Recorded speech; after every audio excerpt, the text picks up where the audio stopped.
Alright guys, so this box just came in the mail, and what we have here is all of my water cooling components. So it's finally time to water cool this beast. Well, it's not a beast yet, but it will be. So I'm going to get these all out of the box and spread out, and I'll give you a look at each of them and all the components that are going to be going into this build to water cool it. Alright guys, so I've got everything out of the box now, so I'll give you a look around at what the components are I'll be putting in my system.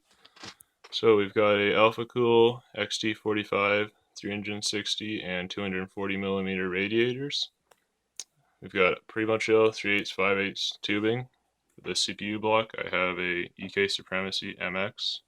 For the reservoir I have a Bits Power 150 with the upgrade kit that will be going on the Overkill Lang DDC 310 pump. For the fans, I have two Enermax cluster fans for the front, and up top will be two noise blocker E-loop B12.3s.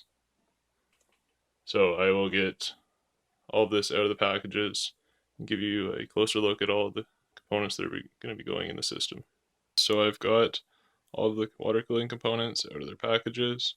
So I'll give you a closer look around at each component. So here we've got the Overkill XT45 360 millimeter radiator and the 240 millimeter radiator. For the CPU block, the Supremacy MX. This is their new lower budget performance CPU block.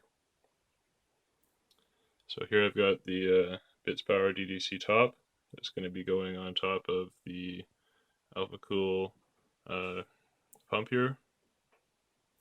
We've got the 3-port top for the top of the reservoir, and here we have the 150 upgrade kit.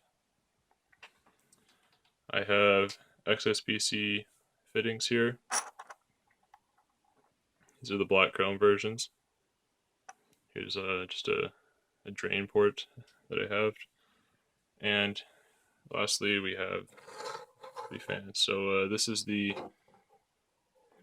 E-loop B12.3. This is a very silent and high performance fan, and here we have the Enermax cluster advanced fan. So it has RPM range control. If we can get that to focus. And you also have, it's an LED fan, so we have here a LED on-off switch. So I'm going to go ahead and get the reservoir and pump all attached and set up, and I'll give you a look at that when it's done.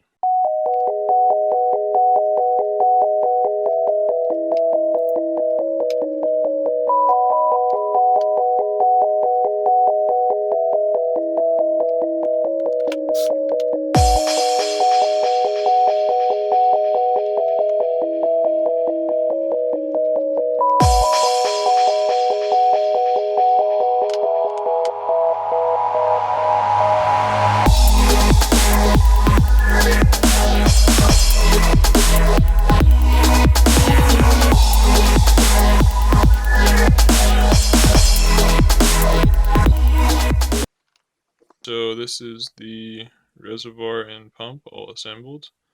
So we've got the Overkill Lang DDC and the Bits Power pump top with the upgrade kit 150.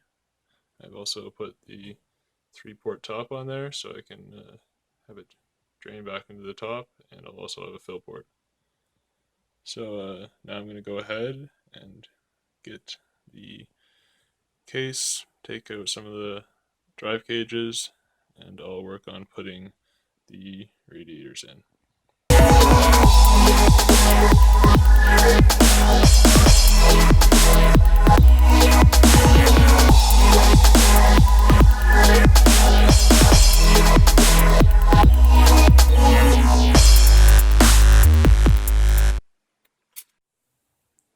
guys, so it took a while, but finally I have the front radiator installed. I've also got the top 360mm radiator installed. Got all the noise blocker E-loops on there. And around the front here we have the two Enermax fans. So now I'm going to work on getting the pump. It's going to go in this area somewhere here. I might have to drill a few holes in the case, and I'll get back to you guys when the pump is installed. Alright guys, so finally, after drilling a few holes in the bottom of the case, I got the pump and reservoir installed. So you can see there, I have the pump with the anti-vibration mounts installed to the bottom of the case. I've also got, right here, I've got a drain port, so it's easy to drain the system. And there's the reservoir. So now I'm going to work on getting the water blocks on the graphics cards and CPU, and then all I have left is tubing and filling the loop. So I've got both the EK water blocks installed on the 7950s. As you can see here, looking real good. The thermal compound I used was Gelid GC Extreme.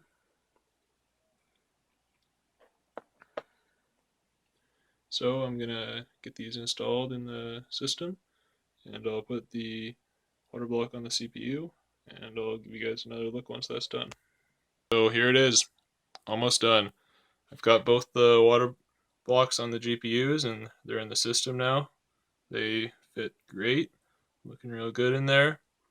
So between them I have a Bits Power Aqualink fitting there. So I'm going to go ahead and put the EK Supremacy on the CPU, and I'll give you another look after that. But after that, all we have is the tubing and the fill, and she'll be up and running. Alright guys, so here it is, almost done. We've got the CPU block on there now. So now all that's left is to put all the fittings on the water blocks and the radiators, and put the tubing on. So I'll give you an update when all the tubes are on, and then I'll show you filling it. Alright, what is going on guys? So you may be able to tell this is not the same day. I'm on a different desk here. So here it is, it's all done. It's got the tubing in there and everything. So I'm going to open up the side panel and give you guys a look around. What ended up happening was I had some complications with the pump and getting parts and a new pump, so I wasn't able to film the filling of the loop because I had some problems, but I'll get the side panel opened up and give you a look inside, and I'll talk more about that. Alright guys, so here it is, all tubed up and filled with water. So what ended up happening with the pump is the Overkill pump I had either got a bit of water in it when I filled the system, or it burnt itself out, and I ended up having to replace it and getting the parts shipped from the US, and I replaced it with a MC35X, the PWM Swift-Tech pump. So that's great, ran at about 50%, plenty strong enough pump for this system. So I ended up mounting the hard drive down here in the bottom. As you can see, I used one of the sleds and cut the tabs off of it and used some anti-vibration mounts to put it down there. So as you can see, the coolant is clear coolant with clear tubing. However, as you can see, it's gone a bit cloudy, unfortunately. So what I believe happened is these water blocks on the graphics cards were used, and whatever residue might have been left in there, I think, has discolored the coolant and possibly stained the inside of the tubes.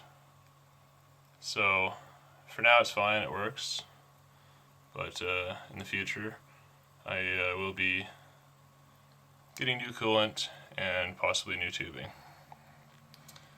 So the plan for this build in the future is to be putting white coolant in these tubes.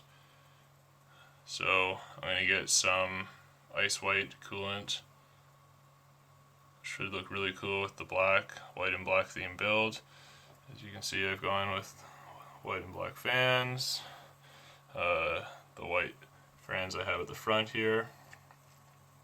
So I'll go over the loop now. So we start at the reservoir, goes down into the pump. Here I have the drain port, the XSPC three-way valve there. That goes out, up into the graphics cards, up into the top radiator, into the CPU block, out of the CPU, into the front radiator, and then into the top of the reservoir. Now this right here was quite a tricky spot, as I had to get it almost level with the reservoir radiator there, as you can see. So I had to get the right extension fittings, and putting that little piece of tubing on there is quite difficult. So that also was another complication I had to deal with when filling the loop. So everything's pretty well sorted out for now, and the system's usable. I've been using it for a few weeks now. I do have plans for it in the future. I plan to change the coolant. I plan to have a more elegant hard drive mounting solution. There is a 120mm fan mount, as you can see here. I plan to make a custom bracket for that and mount the hard drive on anti-vibration mounts on there. And I'm also looking into getting a different power supply, as this one is a bit long, which affects where I'm mounting the hard drive. I also plan on custom sleeving all the power supply cables. I'm thinking a black and gray color scheme. So for now, that's about everything with the build. It's come along real nicely. I'll give you a look at a bit more zoomed out look at it here. So for now, that's all I'm doing. I will be uploading another video in the future with the upgrades that I do to this system. But if you guys like this video, subscribe, comment, all that stuff. And when I post the following video with everything done, that's when I'll post the benchmarks I ran. Alright, well, thanks for watching, guys, and I'll see you next time.